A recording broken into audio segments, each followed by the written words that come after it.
qaar ka mid ah madax dhaqameedka aqoonyahanka iyo musharaxiinta doorashooyinka wakiilada iyo deegaanka ee ka soo jeeda beelaha la haybsooco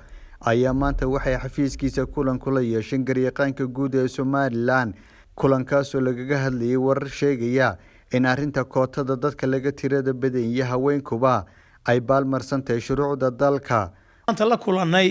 garyaqaanka guud ee qaranka si aan uga ogaano war ah baryahanba waxa saxaafadda ku jirtay kootadii beelaha laga tirada badan yahay iyo dumarka sharcinimada kootada iyo beelaha laga tirada badan yahay ayaanu ugu nimid sidii aan u iftiimin lahayn waxna uga ogaan lahayn waxaanu isla qaadanay markaan waxyaabo badan isla eegnay in kootada beelaha laga tirada badan yahay iyo dumarku inay tahay sharci oo xadiidan haba yaraatee aanay jirin ayaanu isla garanay waxyaabo waaqiciya oo waxa jira ma garanaysaa aanay dumarka iyo beelaha laga tirada midna aanay ugu soo bixi karin tuulo malihin degmo malihin afarta sanduuqeed daamiyaala ee waliba beelii majority-ga ay nooga hadhi waayeen lana la degan yahay xaafadda waxa weeye kuma soo bixi karno annaga xuquuqdeeda u soconna dumarku ma lamaanin laakiin waxa weeyaan iyaga iyo annagaba xuquuq baa naga wada maqan sidaa daraadeed ma soo bixi karno annaga iyo dumarkuba golaha wakiilada waxaan u soo jeedinaynaa 15 sano in ka badan kama maqnaan karo golayaasha qaranka waxaan u soo jeedinaynaa in waxa weeyaan kootadayada la sii daayo garyaqaanka guud ee qarankana waxaan ugu nimid inuu noo iftiimiyo in maaragta ay sharci tahay qoondada dadiyowgan beelahan muusadhariya iyo ibraha iyo maaragta kuwa la midka ah inay kooto helaan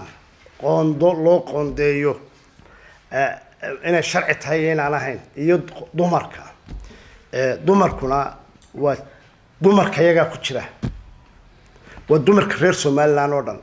marka waxaanu garyaqaanka guud horena iskula qaadanay imikana iskula qaadanay inay sharci tahay garyaqaanka waxaan ugu mahadnaqaynaa sida fiican uu nooga dhacsiiyay sharciga aanu dooninay iyo wixii aanu soconay oo ujeedadoodu ay ahayd waxaan noo qeexayaa sharcigu mislooma qeexayo garyaqaanku wuxuu halkaan nooga cadeeyay beelaha iyagana halkan isba haystay walaalaha ay halkan isugu yimiday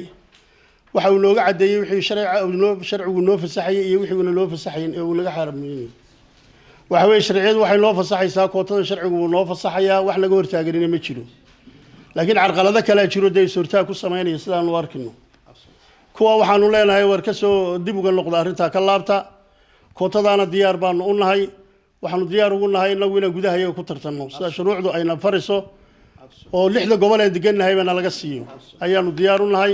garyaqaanka guud ee qaranka Somaliland Cabdisamed Maal iyo sharciyaqaan u hadlayay xafiiskaasi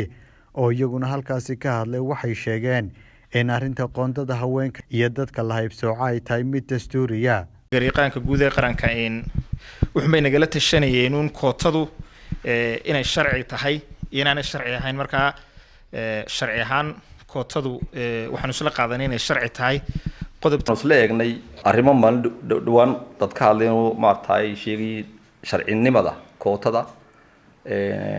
sideedaba kootadu waa dastuuriyan iyo sharciyan wax ay khilaafsan tahay ma jiraan waana sharci xeer baarlamaan baana deemay ku soo baxaysaayo golaha wakiiladu gacanta ku haya waxa loogu talagalay waxa weey caqabadaha dhaqan iyo caqabadaha kale maartay ka jira dadka inay ka qayb qaataan arrimooga siyaasiga ah maartay dabarkaas in laga hor qaado